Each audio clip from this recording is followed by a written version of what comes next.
Hello, everybody. Welcome, a warm welcome to you joining us on the Musings and Music Show on Vosaworld Radio. My name is MBIWAN MONJIMBO, like you did know that already. And I am glad to not be by myself this time. I'm tired of hearing my own voice just go on and on and on. I'm so glad I don't just have somebody here with me in the studio.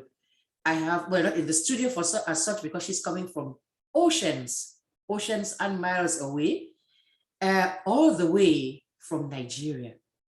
I am elated because this is the first time we're having somebody coming in on the show proper from Nigeria. And I'm just glad that the gods of communication are cooperating with us so far. So if she doesn't mind, I'm going to ask her to go ahead and tell us who she is, just tell us her name and a little brief introduction, because I am going to read what I found out about her myself. So who are our viewers and listeners watching or listening to today? Yeah, hi everyone, and especially my big sister EGBE, always checking up on me. At times I'm quiet and she keeps checking up on me. I'm Grace Orife, NYAJRO. Most people know me as Grace NYAJRO Tele. I am Grace Orife, and I am based in Nigeria, and I am proudly from Victoria. Yes, Victoria Girls Rock. Yeah, I'm proudly from Victoria, Sapa Road.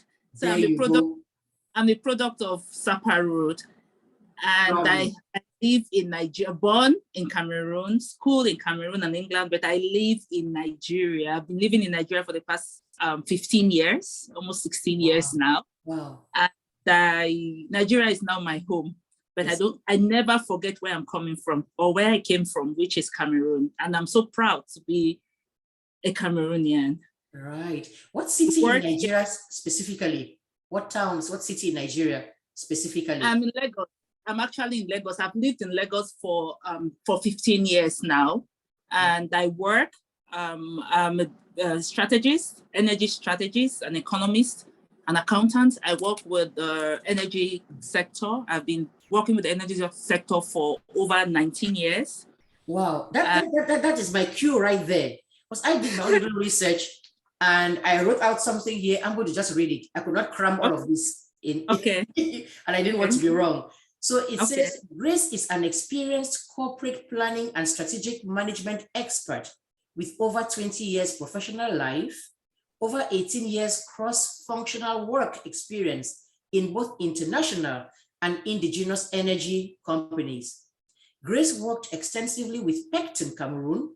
I don't know who doesn't know Pectin. I lived in Bolanjo in Douala for a bit. It was like right across the street. I could just walk there. Yeah. So Grace worked extensively with Pectin Cameroon, a Shell exploration and production company, prior to her moving to Shell Petroleum Development Company, SPDC, Nigeria. She later joined ADELAAR Petroleum Development Company and is currently the MD/CEO of ADELAAR Energy Limited, Nigeria. You're going to tell us later on what the MD is for. Grace is an alumnus of the Warwick Business School in the UK, MBA program, and is currently pursuing her doctorate at the International School of Management, Paris, France. So soon I'm not just going to be calling you little sis, I have to say doctor. Put doctor in front of your name. She is a creative leader and strategic thinker with proven success integrating business functions and building, mentoring, and managing teams to deliver superior business performance. I'm out of breath reading all of that and going, how does all of this pack into one person?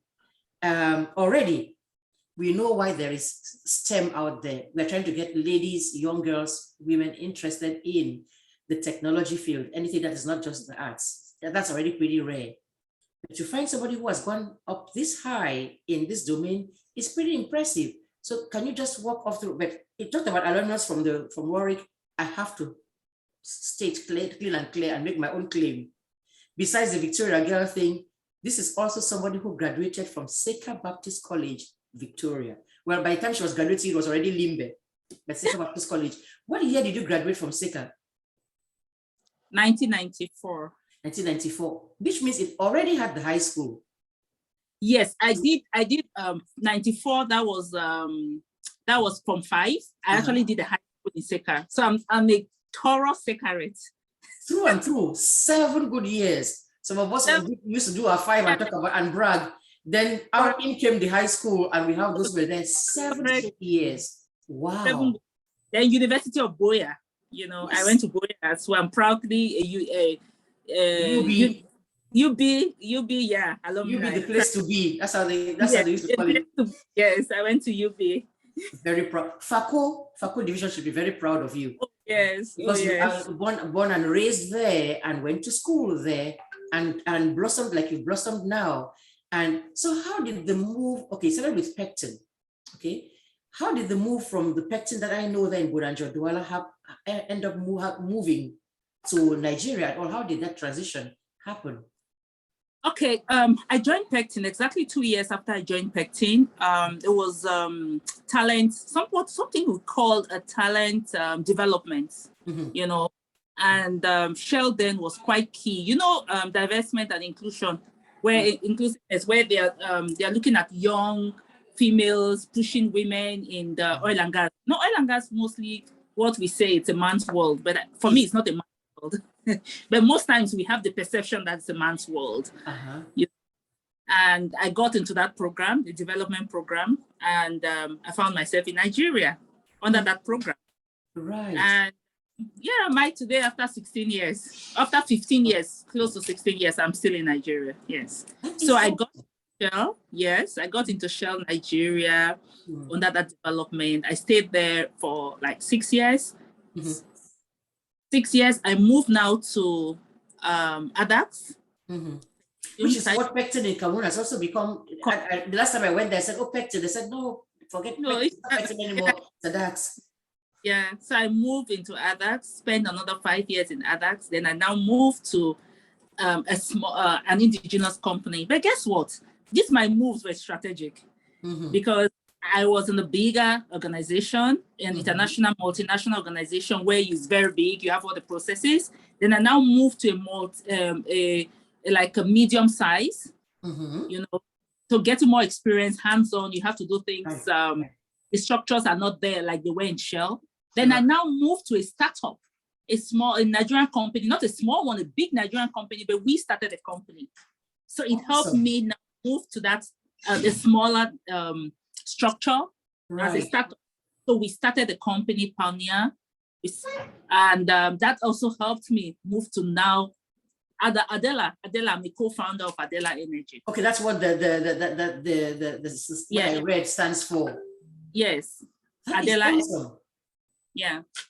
Wow, that's quite a so you've gotten more responsibilities as you've grown, because you see how when it's a company is larger, you can slip through the cracks there and kind of not be doing too well and nobody's noticing, and you just kind of patch, as they say, and manage and go by. As you get smaller, you cannot stay there and not perform, because there are people and bam, they can spot you anytime if you're not doing the right thing. And then now when it comes to founding something, you either know or you don't know. You can't hide behind anything or anybody. You must bring it to the table.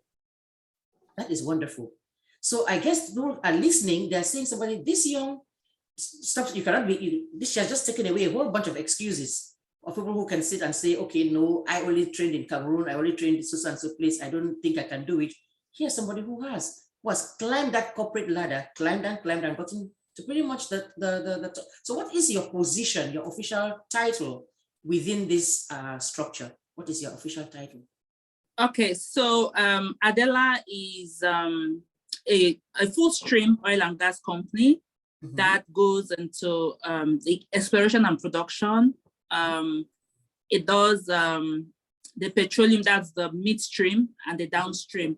So I am a co-founder, and Adela has a board of directors. It has a chairman. It has a structured company. And registered in Nigeria. So it's a Nigerian company currently registering in Canada as well. And the MDC. I know that you've traveled. Okay, now I understand why you do the traveling that you do from time to time. Yeah. Why you're doing that, because it's part of, you have your affiliates there. Yes, yes. So I'm the MD, Managing Director, CEO of Adela Energy. Wow, wow. That's what the MD was, Managing Director. Yes. That is no small job. Congratulations. So proud of you. So proud of you. What is your average work day like? You get to the office, first of all, okay, you get up in the morning, like how early you get to the office? Because people will be hearing this and going, that's not even doable. What is an average day in the life of the managing director like? Okay, my day starts at about 4 a.m. in the morning. So I get up at 4 a.m. and I have to do my my private time with God. Right. I do that at 4 a.m. You don't get to this point and stay there if you're not doing that. Yes. Or successfully stay there and not lose your mind if you're not doing that. Fantastic. Correct. So 4 a.m. my private time with God. Then I do my exercise from 5 a.m. to 6. Come back home, get my daughter ready for school, drop off my daughter, get back to the house, get ready and go to work. Wow. And you all are seeing her there like that. You don't see the full her. I'll get the pictures, and when you see that, then you'll understand. When she says she goes to do her workout, it shows. It's not like some of us who are sitting here thankful for the fact that the thing is just showing only the top of us. For her, I'm instead regretting that we cannot see the top of her. She is in tip-top shape. And you see, you go to work, so I'm sure you have people under you that are employed under you, and that you have to manage and all of that kind of stuff. Is that an easy thing? Some days better than others? How does it work? What's your general view? I would say my last job, my last role, the last company I worked for really prepared me for this phase in my life.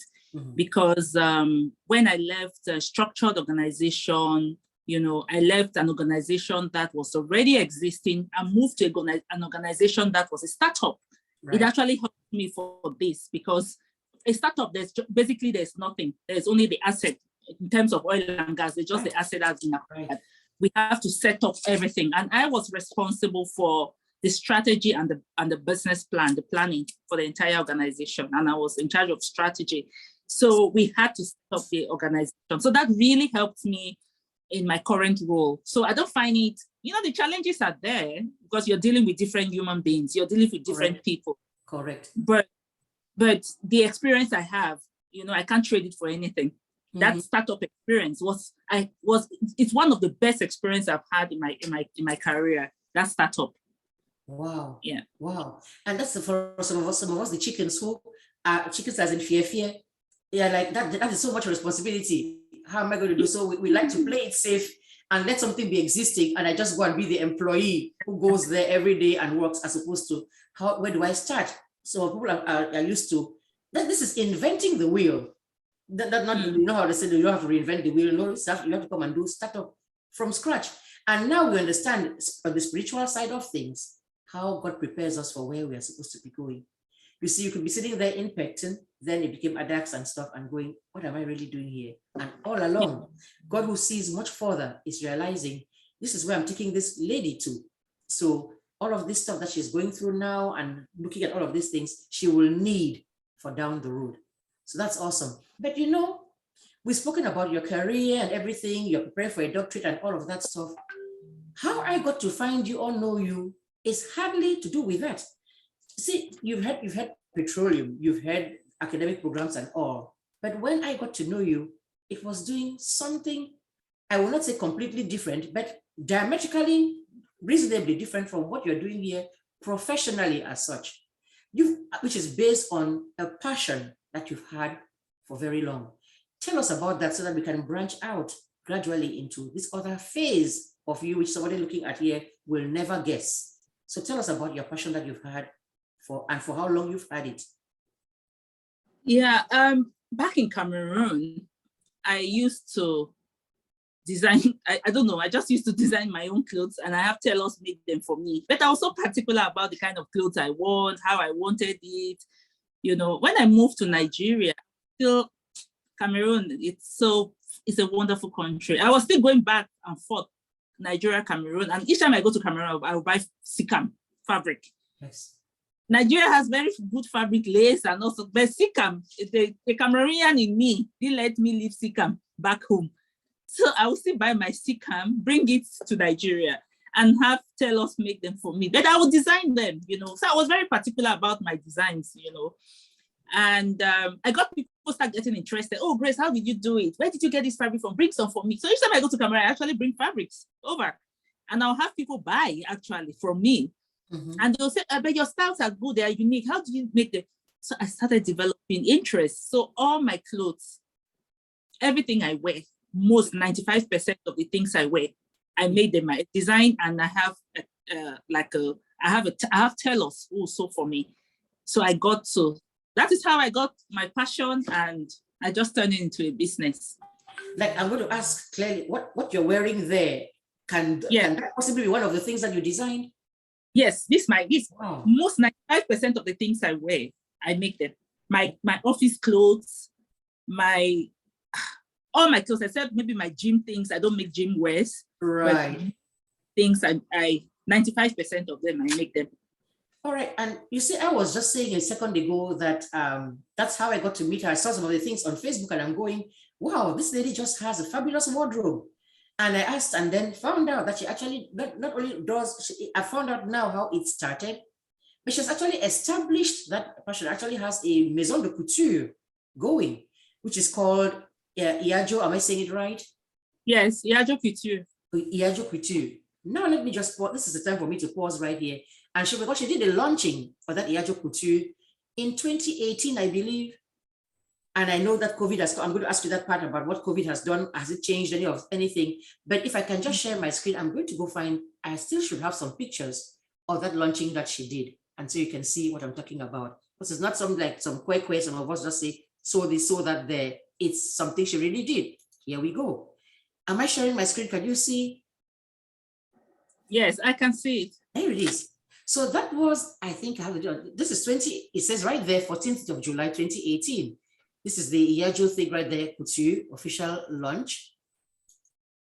There she is herself standing right there. Now I told you, if you saw, this is a loose fitting outfit, but you can see, look at the sculpted arms. Not some of us when we stand there, there's Jollo Jollo showing everywhere.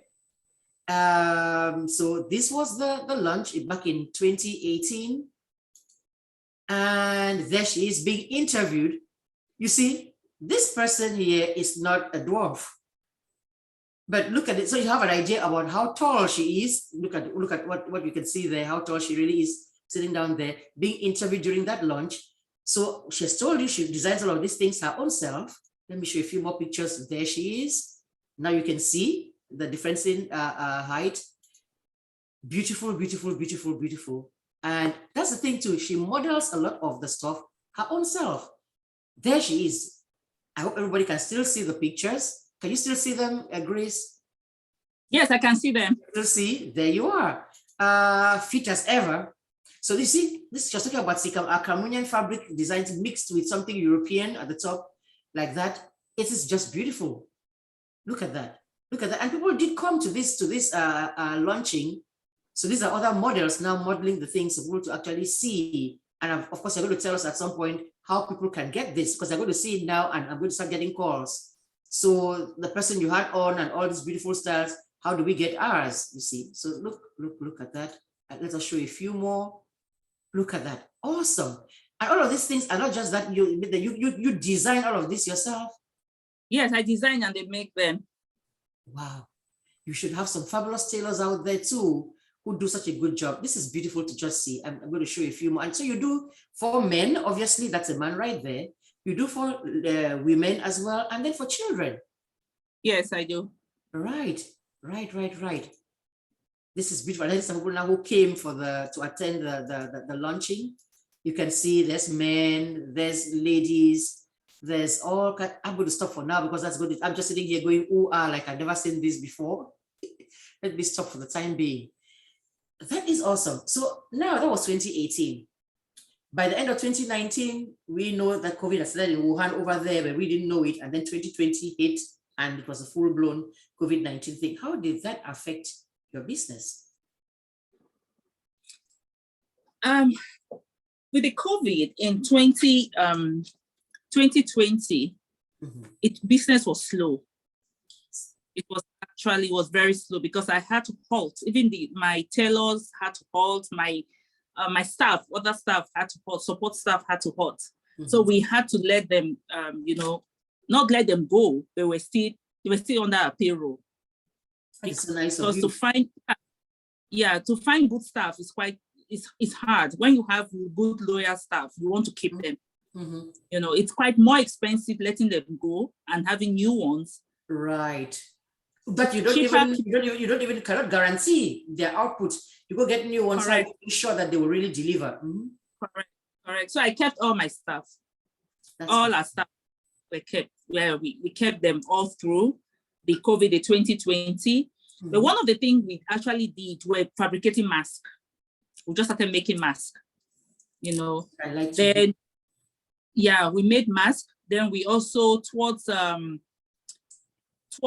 was July, September. June, July, we started making masks. Then we started fabricating loose clothes because during COVID, you don't want to wear anything tight. Correct. So we're making just loose clothes, and that is how we got back into business. Wow. You see, the people don't understand that it takes intelligence and wisdom and business acumen to know how to navigate certain situations. You see, some people, that COVID came and it was like, woe is me, and they shut down. And up till now are still trying to see how they can revive and are having a hard time, as opposed to somebody saying, okay, here come lemons, we'll be given lemons, we're going to make lemonade out of it. So you switch and you start to do masks. Something that is relevant. You have the equipment there to sew. Okay, well, I'm not sewing outfits because people are not going to parties and things anymore because everybody is sheltering at home.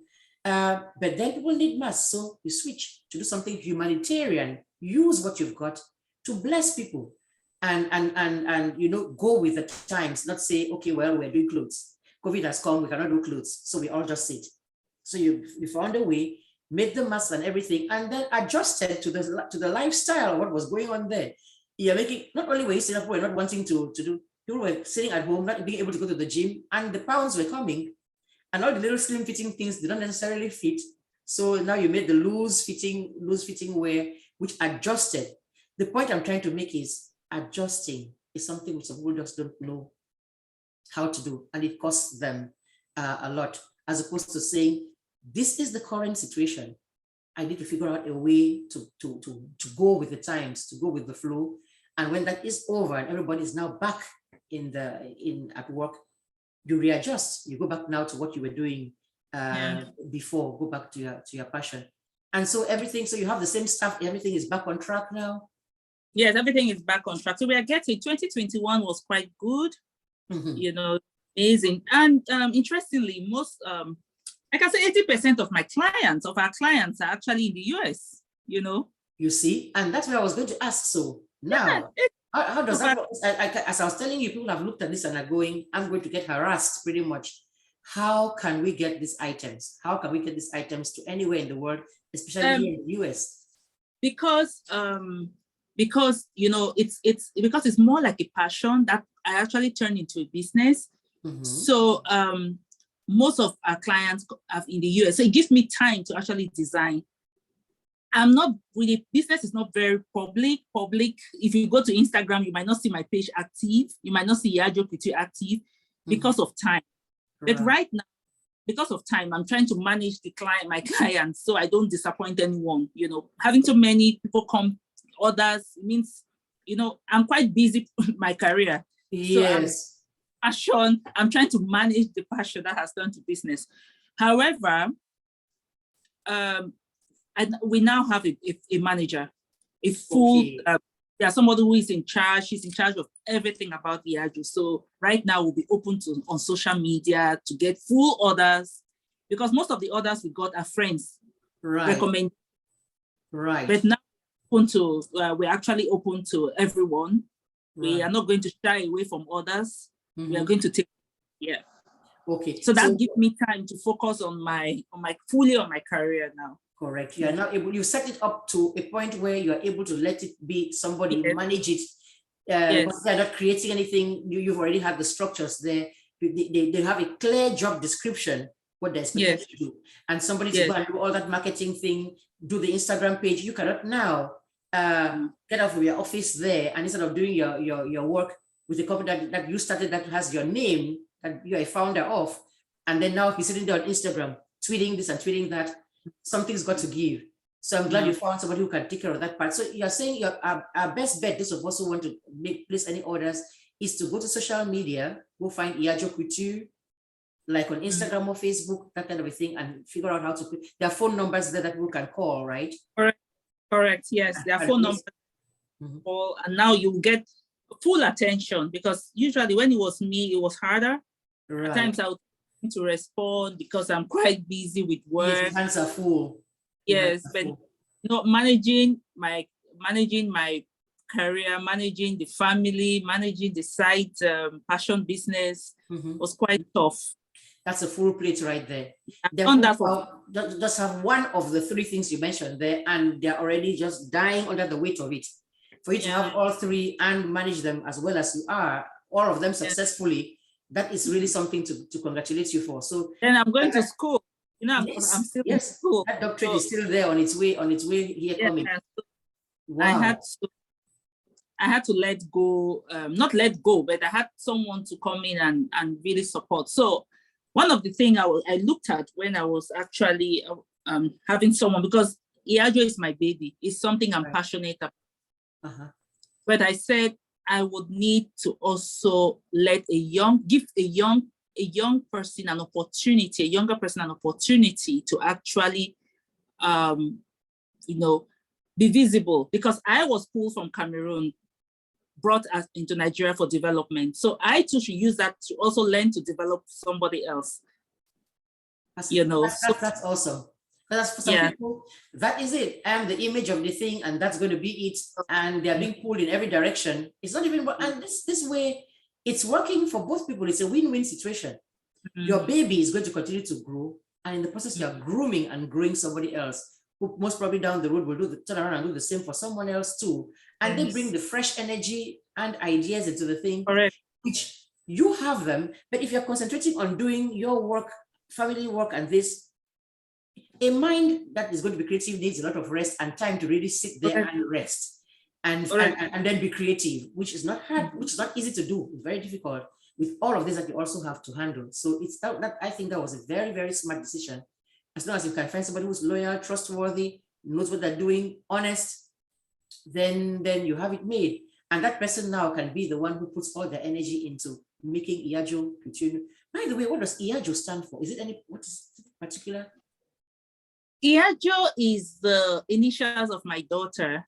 So the E in EGBE means Remena, which means this is my gift, from God. This is my reward, my gift from God.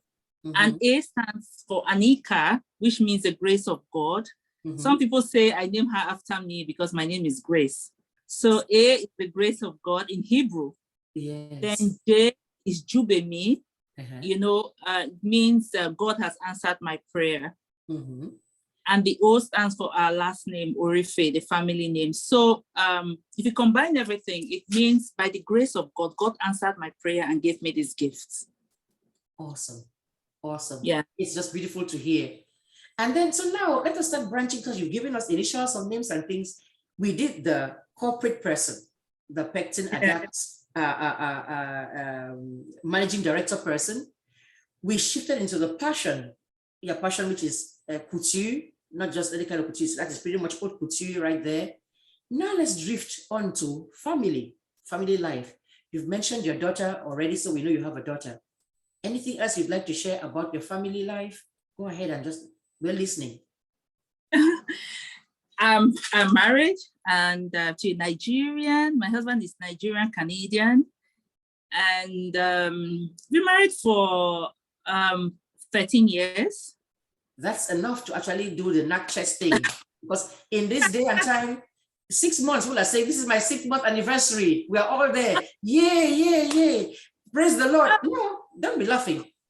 No, but sister, we are behind you, right? Yes. Okay, some of us are 31 or 32. But But that means, no, don't. So that's more reason why we know that it's not an easy thing to do, especially, I don't know whether I can coin the term full-time married person. That is all you do is be married, no job, no career, nothing else. That isn't easy by itself. Then how much more juggling all of this and be married 13 years? That is something, that's an achievement. I say bravo.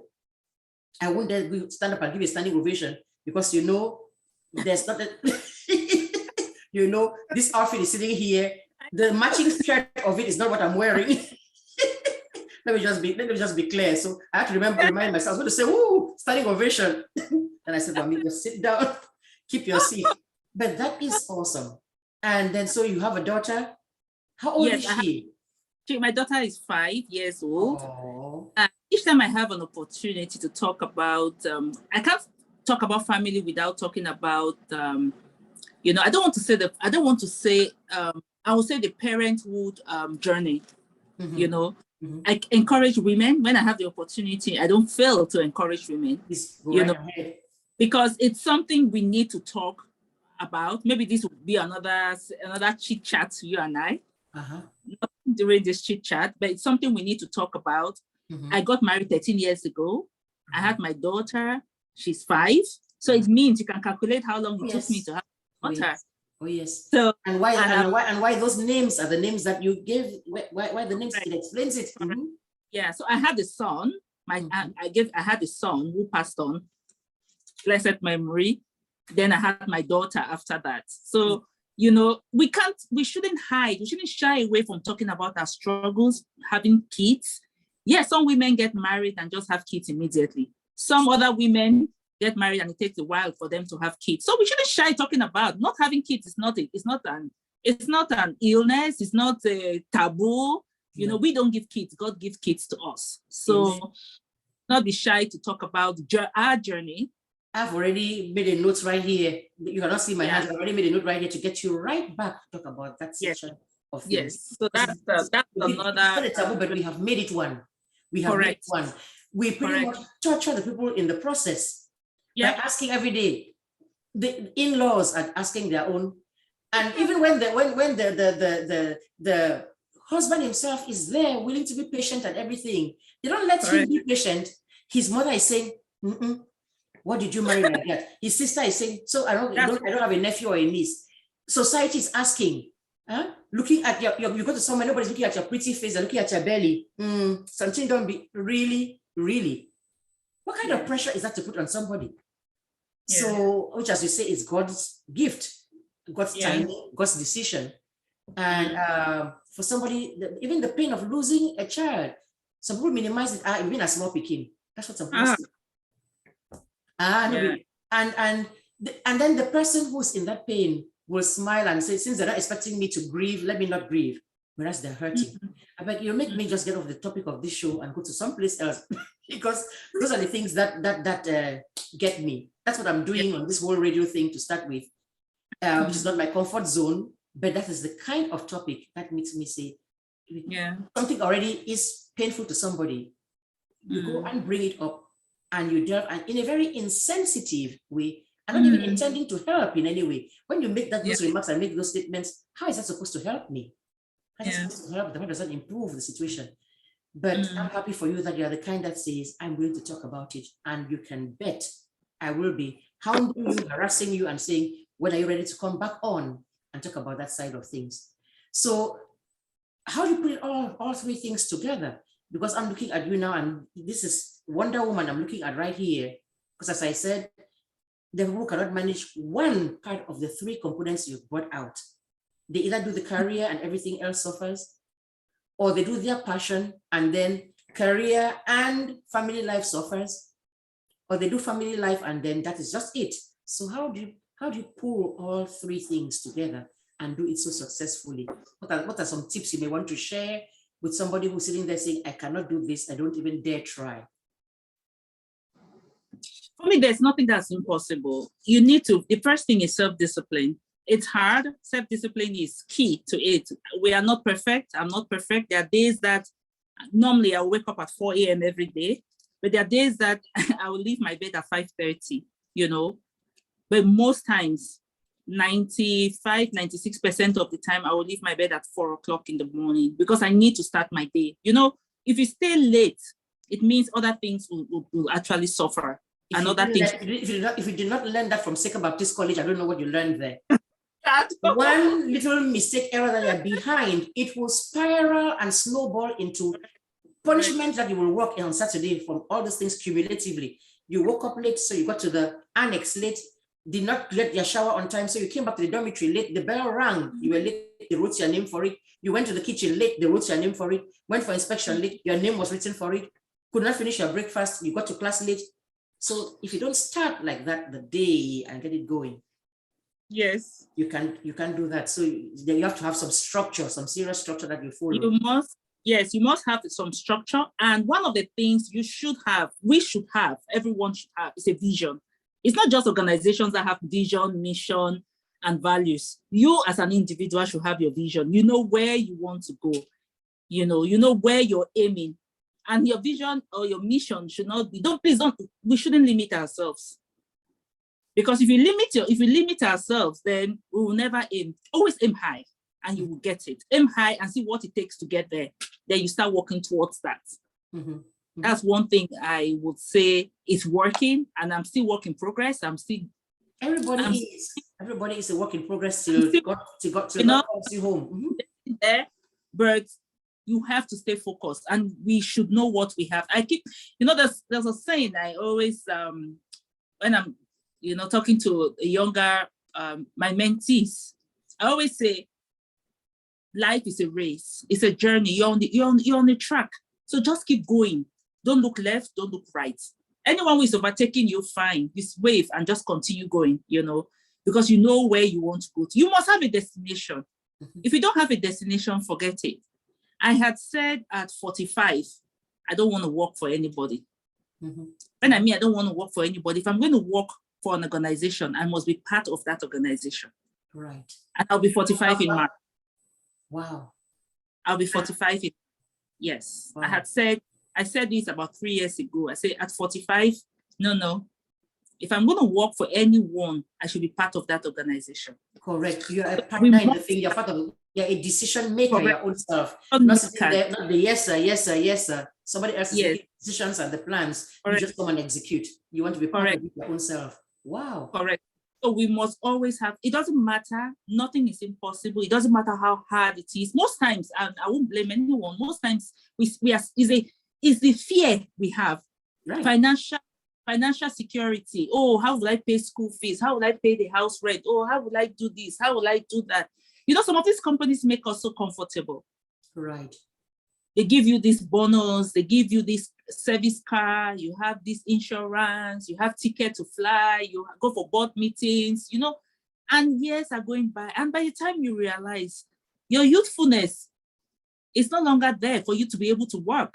You don't have the energy to put again to start a business, man. It takes about 5 years for you to ramp up. Right. So the energy is no longer there. Right. So, and then before you know it, retirement is staring you in the face. Yes. And when they're telling you goodbye from that company for you to go, you're not going with a corporate car. You're not going along with the insurance. You're not going along with the anything. Correct. Hopefully, if it's a good company, you may have a pension, a reasonable pension. But having been used to a certain lifestyle, there are very few pensions that can keep you going at the same lifestyle that you were at, doing all the trips to here, trips to there, kind of a thing. Yes. So it's something to start ahead of time, because that's the thing, on reacting kind of late. You're putting your hands on your head and say, hey, hard, you can do. But it's already time. You're already almost out the door. You should have thought about it earlier. Like somebody like you now has this passion of yours, which you say you have somebody doing the stuff.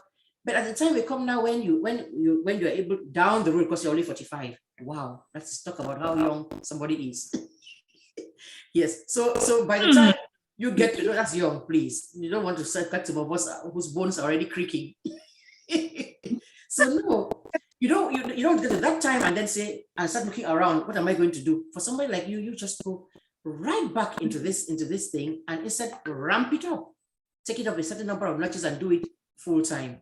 So that is excellent advice you've just given there. I can tell that you really are a mentor, because the advice just started rolling out of your mouth like that. have a vision, have a goal, work towards it. Don't get distracted. If somebody comes and overtakes you, because that's another thing, discouragement. Somebody comes and overtakes you and you say, hey, me and this my mate, we start school the same day, we will start work the same day. Now look at what she is. I'm here sitting here back there. Whereas God has his timetable for everybody at their own given pace and time. As long as you're putting into it, your time is coming, your day is coming. Keep going, keep going, keep going. Yeah. No, you know, I would keep saying, and I always I keep talking about my mentees. I always say, there's no time that's late, you know. I would say I got married when I was supposed to get married. I had my daughter when I was supposed to have my daughter. I have moved to a co-founder of a company I am in at the time I'm supposed to do it. The appointed so there's no late time. The appointed time. Yes. Yeah, that's what the Bible says. In due season. Yeah, when the time was right. We sat here and the world sat here, and then one bright time, God said it was time and sent Jesus here. Yeah. That was not before, the whole time there, and then just said, okay, now the time is right. And so there is that. Yeah, because I have classmates who are grandmothers. I have classmates whose kids have graduated. Right. But my daughter is 5. And ask me if I ever think about, oh, it's late or never. You know, because I have my own journey, they have their own journey, each person have their own journey. Even for those who have not had kids, have not had families, are not married, they have their own journey. Exactly. And it's unique to them. It's unique. To them. So we all need to stay focused, and contentment. I was telling a friend of mine, I said, contentment is a gift. Yes. You know, we take it for granted. It's a gift. Not everybody gets that. No. You know, we take it for, it's not, contentment doesn't mean I have millions or billions of dollars in my account. But it is a gift. Yeah. It is a gift. It is a gift. And millions. Look, we sit here is the time the suicides we hear about people jumping off bridges, doing this, it comes from Hollywood. They are the ones mostly doing it. Right. Where all the glitz and glamour is there. Yeah. They're supposed to have everything, but you're having them taking their lives and doing that kind of stuff. So it is not that. I'm so glad you said that it is not that. It is a matter of like being, be content with what you have, be content with what God has blessed you with, and even tend to just even see the blessings that are there. But sometimes we're so busy looking at what we don't have. Where I wish I would get this one. Where I wish. What about what you do have? What about what you do have? Sometimes even raising my children, I remember to point that out to them. They're like, okay, this is about what have you been grateful for what you even have in the first place? For God to be able to say, faithful what He's given you, let me give you more. Yep. It's a fantastic lessons. We can go on and talk forever if we let this happen. We will talk, I'll talk you through into Monday morning, into Monday morning. And I know you're a busy person, you have a busy woman, wife, mother, career person, CEO here, CEO there, doctorate student. I don't know how you do it all, but God has clearly put His hand on you and is directing you step by step. And that's what I know and pray He will continue to do for you. Do you have any last word for our listeners and viewers? Some kind of parting word? Yeah, especially for the women, for us women, we should never give up. Nothing is impossible. We can actually make it. We should stay focused and know we can make it. I keep saying nothing is impossible. Just be determined and push on. Encouragement, you've got an encouragement there. And I know nothing happens au hasard, as the Francophones say, by chance. Somebody is listening to this who needed to hear that and who would say, all right, maybe I should give this thing another try that I had already gotten discouraged and let it go. You see, our structure growing up in Cameroon, everybody was born this year. They all went to Infants 1 this year. We all graduated and went to Seka this year. So we all graduated that year. So when you begin to now repeat class, maybe, or so you begin to feel like a loser, like a failure. My classmates have gone on ahead, they've done this and so thing. And as we just said, everybody's journey is unique. I repeated from a lower seat in Seka. When my late principal, my late uncle, Mr. Bodilossin, when he encouraged me to repeat, when I repeated, all my classmates went ahead, and But guess what? It was a turning point for me because I picked up, you know. So today when I sit back and I think, I'm so grateful, you know. But then you see it as, how can this man ask me, encourage me, and was pushing in the house I should repeat. But I said back, I'm grateful. You see. You know.